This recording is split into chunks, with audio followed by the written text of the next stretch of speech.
G'day guys and welcome back to Supercoach Swordplay. With all the injury carnage and in this case suspension carnage, we're all feeling a little bit about our trades this week. News came out yesterday that Tristan Xerri had been rubbed out for 3 matches, which means carnage for our Supercoach sides. Now, there is a chance that North do appeal this and I hope that they do, but we're looking at worst case scenario here. He misses 3, which means it's time to go shopping. So in this video, I'll take you through 11 different replacement options. We'll take a look at seasonal averages, 3-rounders, 5-rounders, take a deep dive into the numbers, but more importantly, take a look at their remaining fixture. What are the matchups like from now until the end of the season? After we've done that, we're then going to give you our final rankings. I've got some of my brothers on board with this.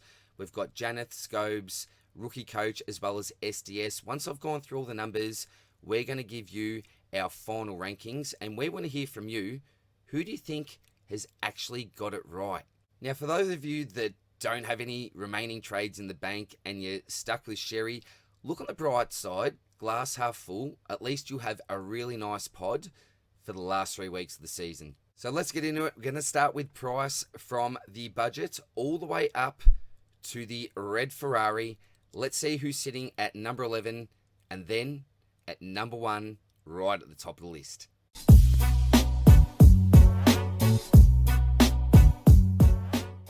Kieran Briggs, aka Big Kizza, is our budget option at number 11 and possibly an option for those looking to double trade, say, with a JHF or Miller.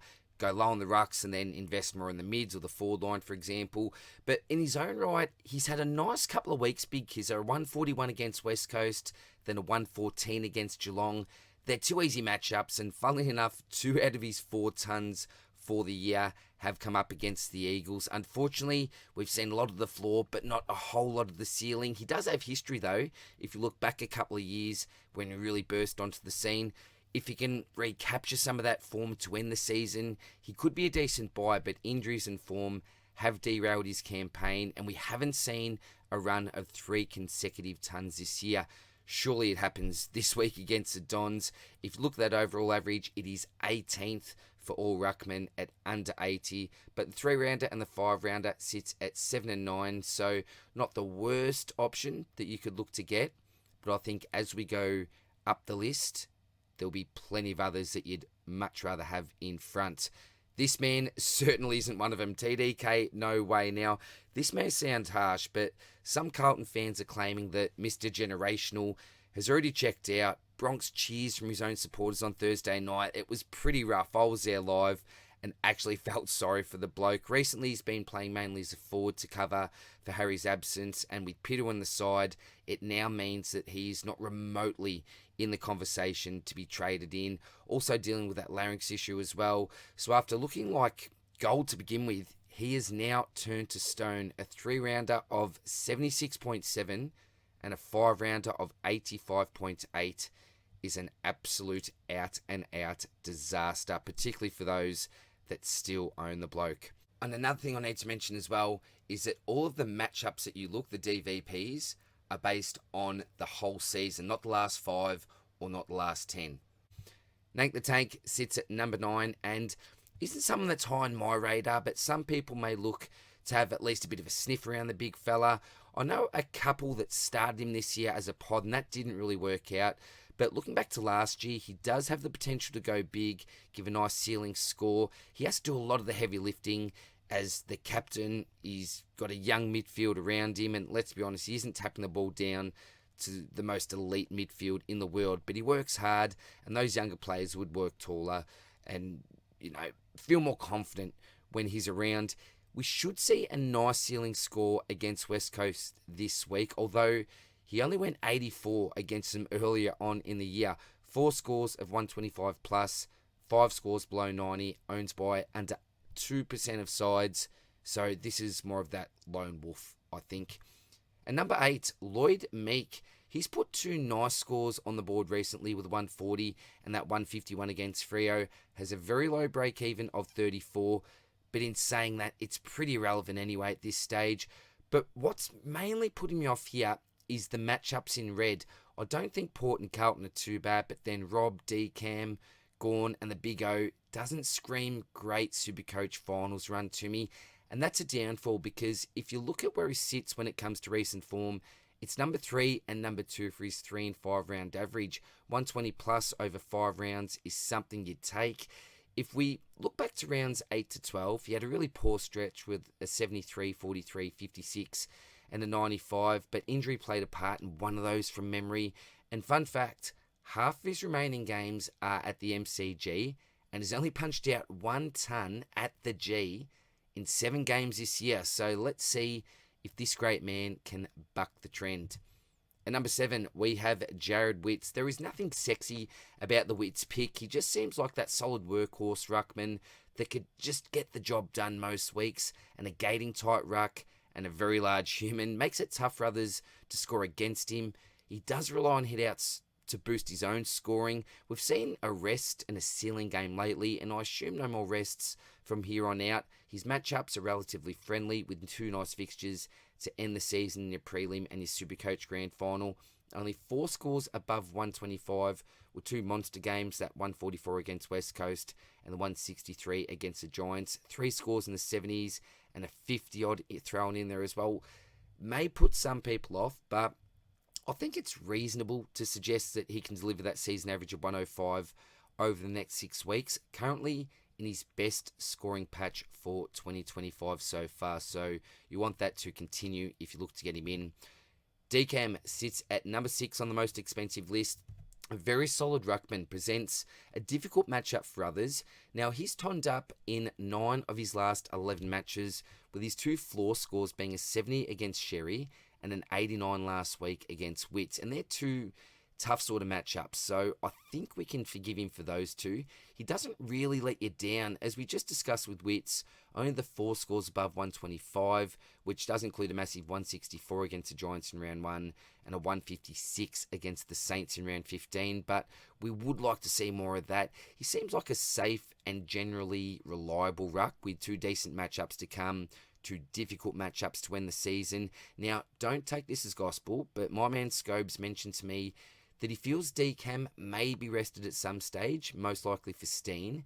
So if that is the case, he goes down in the pecking order for me. But yeah, we'll wait and see what happens there. Believe it or not, we have Maxi Gawn at number 5 on the most expensive list, coming in at 574,900. Now, it seems like the obvious replacement here, doesn't it? If you don't spend up on the most expensive option available at number 1, then I think it's got to be Max. Don't forget what this man has already done. And take a look at the seasonal average, numero uno. He was legit the most painful antipod in the game, and coaches paid up over 700k for him just to ease the pain. However, if we look at recent form, the 3 and 5 rounds paint a bit of a different story. 11th for the 3 round average and 8th for the 5 round average. Historically as well, his post-buy average has slipped downhill. Now, his matchups look pretty good in the next 6 weeks, and he could be a very, very bad man against West Coast in the first week of Supercoach finals. Remember, less than 10 weeks ago, you were paying 744k. Surely this is just your excuse now to get him in if you don't already own him. He's a different beast, and I often don't take his matchups into account like I do with some others, because he's the man that you actually have to worry about coming up against the majority of the time. So the most highly owned player on the list, jumping on now, joining the crowd, seems like a pretty logical move to me. Tim English is at number 4, but can you go there? He's been a burn man for many. Shout out to my man H. But do you go back to the well, take that leap of faith? If nothing else, his averages remain extremely consistent. Remember what this guy did back in 2023. He averaged 128 flat in the season. He was one of the worst antipods in the game, similar to Gawn earlier this year. But last year dropped a whopping 20 points off his average, came back to the pack, and set foot behind XERRI and Gawn. His current average is pretty much English of 2024. So we aren't really expecting any big things, but with the Dogs right in the hunt for finals and that consistent line of averages, he could be one of the safer picks on the list for, say, a 105 to 110 average, if that's what you're after. He may not present enough upside for some. And look, it will hurt going down from XERRI to someone like an English, but his ownership's low. He doesn't seem likely to stink it up. The tick here for me is his fixture. It's coloured with a fair bit of green, which is nice. His role will remain consistent, and I don't think even Bevo can stuff this one up too much. Remember, Dunkley is now safely at the Lions, so I think Timmy keeps that number 1 ruck role. What will be interesting to see is where we all have him in our final rankings, but Essendon, GWS, West Coast, Freo in green, the Lions in orange, Melbourne the only one in red. I don't think he's going to be the worst pick we can get in. Romo is the 3rd most expensive on the list and is an option that's sitting near the top of my hit list, even though his season average is a little bit underwhelming. If you look at his upcoming fixture, he only has 1 red, and the North matchup is actually in green because XERRI is missing that game. And that could be a game changer with the pick. That should be an absolute walk in the park for him, that matchup. Now, we've seen the best and the worst with his scoring, and some weeks it's a nightmare, other weeks it's a dream. Let's go through it. From rounds 4 to 6, he had a 3-week stretch of 61, 52, 65. Now, rumours were he was carrying something, though. Then, from rounds 7 to 10, he goes on a heater for a month. 133, 112, 103, and then that huge 179. Then round 11 to 14, punishes owners again with consecutive sub-90s, and that also includes in that 3-weeker a 55. Then in the last month, picked it right back up, 134, 159, 135, and 100 against Grundy in a very tough matchup. Now, does this now mean that he's set for a down period? He hasn't punched out 5 consecutive 100-plus scores this year. For those that jump on, you are hoping that this is a season first. Now, there is one red flag that we can't just glaze over, and that was Ross Lyon's comments regarding Rowan being happy enough to experiment playing some more forward time. With Heath coming in, Romo had his lowest CBA rate of the season with 70%.